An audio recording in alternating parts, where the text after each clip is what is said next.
John and Emily had been married for almost 7 years, and in all that time there was only one dream they truly shared: to have a family. They tried everything they could. From countless doctor visits to long nights filled with tears and prayers, they never gave up hope. But after years of disappointment, one day they finally decided that maybe life had a different plan for them. Emily looked at John with soft eyes and said, "Maybe our child isn't meant to come from us. Maybe our child is waiting for us somewhere else." That was the moment everything changed. A few weeks later, they visited a local adoption center. The building was small, filled with the laughter and cries of little children. Emily felt her heart ache as she walked through the rows of tiny cribs. Every baby had a story. Some had been abandoned, some lost their parents too early, and some were simply waiting for a miracle, a family to take them home. As they were shown around, one of the caretakers, an older woman named Mrs. Parker, stopped near a small room at the end of the hall. "There's something I want to show you," she said softly. Inside the room were 3 tiny babies sleeping side by side. They were triplets, 2 boys and 1 girl. Their faces were small and delicate, their tiny hands curled up like petals. Emily's heart melted instantly. She walked closer, her eyes filling with tears she didn't even try to hide. But Mrs. Parker hesitated before speaking. "These 3, they've been here since birth. Many families have come and gone, but no one wanted them. The doctors said they were born premature, and their health is still weak. Some say it's risky to take them home." John looked at his wife, then back at the babies. He couldn't understand how anyone could turn away from them. They were so fragile, so innocent. "Why would no one want them?" he asked quietly. Mrs. Parker sighed. "Some families think it's too hard. 3 babies at once, medical bills, sleepless nights. People want easy stories, not challenges." Emily reached down and gently touched the hand of the little girl. The baby's fingers wrapped around her finger, holding on tightly. That single touch felt like a message from above. Emily looked up, her eyes shining. "John," she whispered, "they need us. Maybe this is what we were waiting for all along." John smiled, though his eyes glistened with tears. "If we can love 1 child," he said softly, "we can love 3. The adoption process was not easy. There were forms to fill, interviews to attend, and health checks to pass. But through it all, John and Emily never once doubted their decision. They spent nights planning how they would care for the babies, who would feed them first, and how they'd arrange the nursery. They painted the walls soft yellow, filled it with teddy bears and lullaby mobiles, and bought 3 matching cribs. Their hearts were full of nervous excitement and hope. The day they finally brought the triplets home, the whole neighborhood came out to see. Everyone was curious. Some smiled and congratulated them, but a few whispered behind their backs, saying things like, "They must be crazy, 3 babies at once," or, "Do they even know what they're getting into?"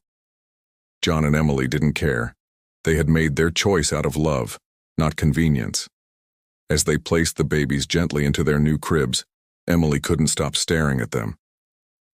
"They look so peaceful," she whispered. John nodded. "It's like they already know they're home." But deep down, Emily felt a strange mix of happiness and worry. There was something mysterious about how the babies had come to the orphanage. The papers didn't say much, only that they were born under unusual circumstances and left at the hospital by someone who never returned. Emily brushed the thought aside, believing that love was enough to heal all wounds.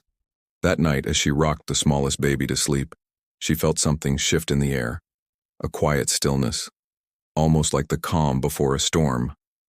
The baby opened his eyes for the first time and looked right at her. His gaze was deep, almost knowing, like he was trying to tell her something. She smiled softly. "You're safe now," she whispered. "We're your family." John stood by the door, watching his wife and the triplets, and felt an overwhelming sense of peace. After years of waiting, their home was finally filled with the sound of life. For the first time in a long while, everything felt right. But neither of them knew that this moment of happiness was only the beginning. Within hours, a phone call from the hospital would change everything they thought they knew about their new family. The triplets, it turned out, carried a secret. one so unexpected that even the doctors would struggle to believe it. For now, though, John and Emily held on to the only thing that mattered: love. And in that quiet nursery, they finally felt complete. The sun was just peeking over the horizon when Emily was woken by the soft whimpers of the triplets.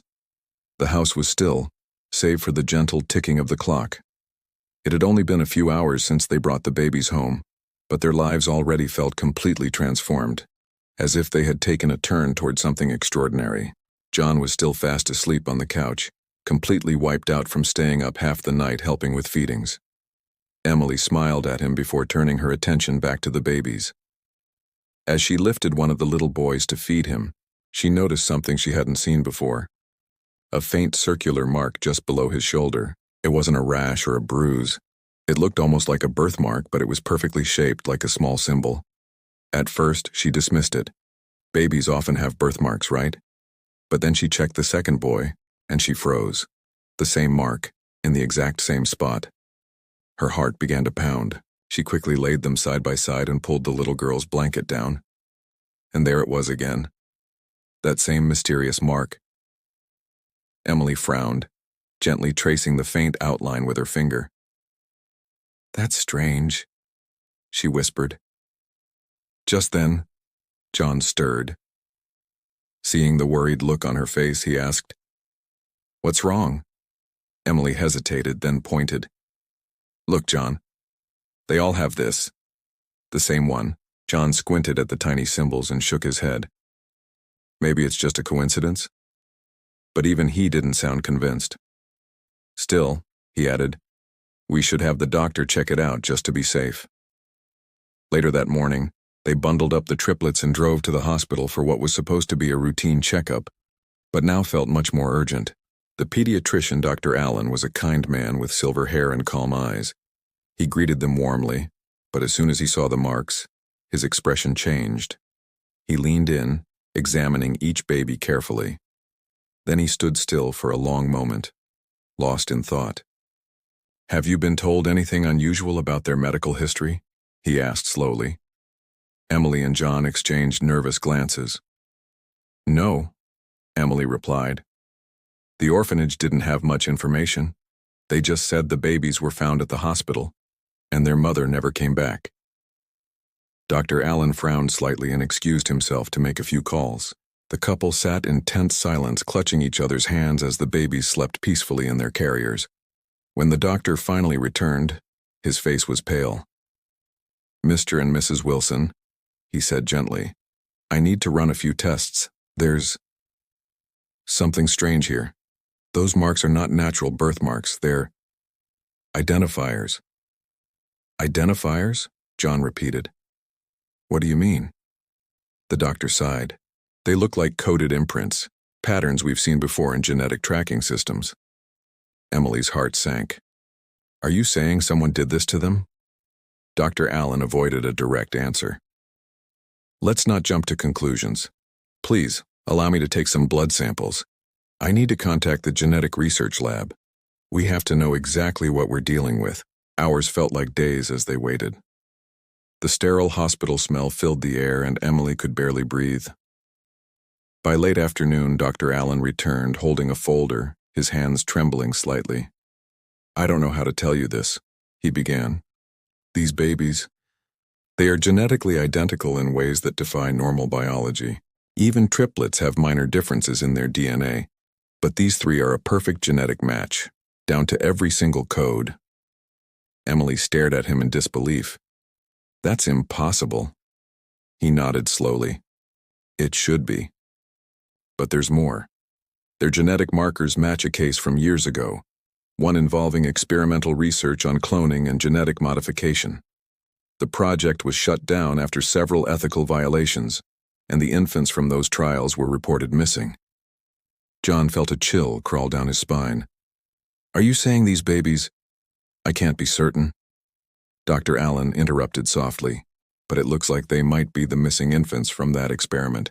The DNA patterns, the marks, everything matches the old records." Tears filled Emily's eyes. "But they're just babies, innocent children. What does this mean for them?" Dr. Allen placed a comforting hand on her shoulder. It means someone went to great lengths to hide them. You didn't just adopt triplets. You may have uncovered something much bigger. The room fell silent. Emily held her babies tighter, her heart aching. She didn't care about science or secrets. She only knew that these children were hers now. John looked at his wife and nodded firmly. "We'll protect them," he said quietly. "Whatever it takes." Dr. Allen's eyes softened. "You might have just saved their lives," he said, "and possibly reopened a mystery that's been buried for years." As they left the hospital, a heavy feeling settled over them both. Something told Emily this was only the beginning, that the most shocking truth was still out there waiting. The drive home from the hospital was quiet. Too quiet. I kept stealing glances at the triplets in the rearview mirror, their tiny faces so peaceful. It felt like they had no idea how much their lives, and ours, had just changed. My husband, John, gripped the steering wheel, his knuckles white. I knew Dr. Allen's words were echoing in his head, just like they were in mine. They might be the missing infants from that experiment. When we finally got home, the sky had turned a deep inky black. A soft rain began to fall as I carried the babies inside, wrapping each one in a warm, fluffy blanket.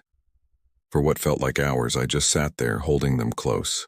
It was so hard to believe that these same little faces I'd fallen completely in love with were now at the center of a mystery. Something so unbelievable. John sat beside me, his silence heavy. Finally, he broke it. "What if people come looking for them?" he asked, his voice barely a whisper. My heart skipped a beat. "We won't let anyone take them," I whispered back, my voice fierce. "They're our children now." But deep down, a cold fear started to creep in. Who had created them? Why were they abandoned? And what kind of experiment had these innocent babies been a part of? The next morning, a sharp knock echoed through the house. I froze. John opened the door slowly, and there stood Dr. Allen, a folder in his hand and a grave look on his face. "I'm sorry to come unannounced," he said, stepping inside, "but you need to hear this in person." He placed the folder on our small dining table and took a deep breath. I reached out to an old colleague, a geneticist who worked at the facility that was shut down years ago. She confirmed something shocking. He paused, his eyes meeting mine. "These babies are not only genetically identical to one another, they were also a near-perfect genetic copy of a child who died 10 years ago in a lab accident. A child that was part of a banned human cloning experiment." The air left my lungs. My blood ran cold. "You mean someone cloned a child? And these babies?" "Yes," the doctor said softly. "They are living proof of that experiment." For a moment, the only sound was the ticking clock on the wall and the quiet breathing of the triplets. John rubbed his forehead, trying to make sense of it all. "So, they were never supposed to exist?" Dr. Allen shook his head. "The government shut the project down before it reached completion, but it seems someone secretly continued it. When the truth was about to be exposed, the lab was destroyed, the data wiped, and the infants vanished. Until now." I looked down at the babies, tears blurring my vision. "They're not experiments," I said, my voice trembling. "They're children. Our children." Dr. Allen nodded gently. "And that's exactly why you must protect them. If the wrong people find out, they'll come for them. Not to harm them necessarily, but to study them, to claim them, to use them." John stood up, his voice firm and resolute. "That's not going to happen. They belong with us." The doctor hesitated. "There's one more thing." He opened the folder, showing us a page filled with strange codes and medical notes. Each of the triplets has something unusual in their DNA, a rare mutation that seems to heal damaged cells faster than normal. It's something science can't yet explain. It's why they survived even though they were born so prematurely. In a way, they might be a miracle. I gasped. "So that's why they're so healthy now. They weren't just lucky, they were meant to live." Dr. Allen smiled faintly. Exactly. Maybe they were meant to show the world that not all man-made miracles are wrong. Some are just misunderstood. After he left, John and I sat in silence watching the rain trickle down the window pane. I cradled the babies, whispering, "You're special, my little ones, but not because of science, because of love." That night, something remarkable happened. The smallest baby stirred and let out a soft coo. The other two followed, their heads turning toward each other as if an invisible thread connected them. Their eyes opened at the exact same time, 3 pairs of matching blue eyes glimmering in the soft glow of the nightlight. I watched in awe. It was as if they knew something we didn't, something beyond this world. John wrapped his arm around my shoulders. "We'll tell them the truth one day," he said. "But for now, they're just our children. That's all that matters." Years later, the story of our adoption would spread, becoming known as the miracle of the triplets. Scientists debated it, journalists chased it, but no one could ever fully explain it. All anyone knew was that a simple act of kindness had uncovered one of the world's most profound secrets and turned it into a story of unconditional love. I would often say, we didn't just save them, they saved us. And perhaps in a world filled with science and logic, what made our story truly extraordinary wasn't the shocking discovery, but the simple truth that love can turn even the strangest beginnings into something truly beautiful.